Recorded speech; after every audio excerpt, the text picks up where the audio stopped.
The texts are very clear that dwarves are very greedy little beings. And with that being said, they have sort of an insatiable lust for gold, for gems, for treasure, for things that glitter.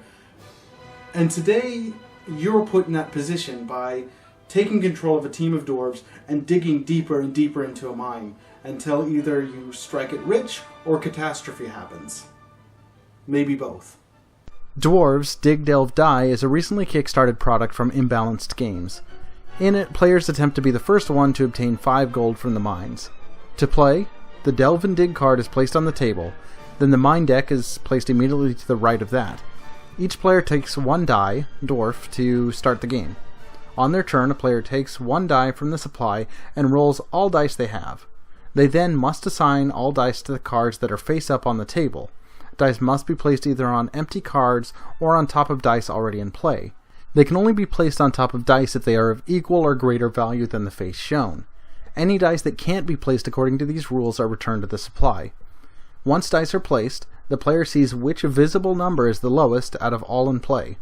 They then resolve all cards that have that lowest number visible, from left to right, taking the dice each time back into their own supply. Each card offers a unique action, but only the lowest die number showing activates. This means that your placement of higher numbered dice will make it easier or more difficult for your opponents to use a card they may need. Dwarves falls directly in the filler category of games. What that means to me is that deep strategy is not even part of the discussion. With a handful of dice and a few cards, I expect this to be a dice chucker that I could easily learn, teach, and play with just about anyone.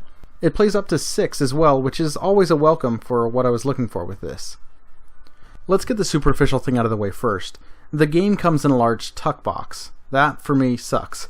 I hate tuck boxes for any game larger than Dutch Blitz, particularly if there are components other than cards, which this does in the form of about 20 custom dice. That's personal preference though. What I feel is a bigger issue is that in an effort to make this game as accessible as possible, the rules are simply printed on a couple of cards, which would be fine if it had enough information on them. The cards do a decent job of covering the gist of what you need to know, but leaves out important features. I wasn't sure at first if I was supposed to shuffle the gold into the deck to be discovered. You're not. Also, the rules fail to mention the fact that there are 3 cards included for a drinking variant of the game. Without knowing that's the case, these 3 cards will make no sense when you come across them, and I found myself scrounging online to find answers for how to overcome these small obstacles.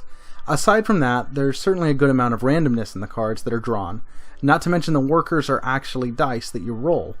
As I said, I'm fine with that in terms of this way to the game, but know going in that you'll have some really fun competitive games, but you'll also have some that end incredibly quickly because of some lucky rolls and card flips.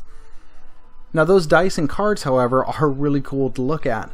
The art is simple and elegant, really evoking the theme of this game. The custom dice are a nice touch with images of dwarves engraved on each side. I really thought the color scheme worked well into the aesthetics as well. Bear in mind, however, that it's not just a pretty game. I went into it looking for a fun, light dice chucker, and that's precisely what I got. Once the initial confusion with the rules was overcome, the game really is a breeze to teach and has just enough press your luck to be exciting and interesting. At the same time, the allocation of the dice generally means you have options available to you. Yes, there's going to be those games where luck of the draw and the roll of the dice will determine everything. But the amount of possibilities on these cards makes it just as important to defend them from your opponents as it is to get them yourself. Reading your opponent's position and figuring out if it's worth it to dig a little deeper makes this game a little more interesting than a lot of other offerings of the same weight.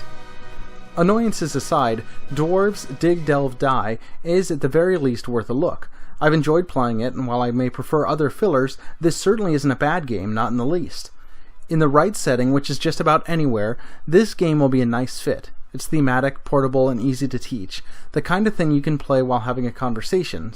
Sometimes that's just what you're looking for, and if it is, you might take a deeper look at Dwarves Dig Delve Die.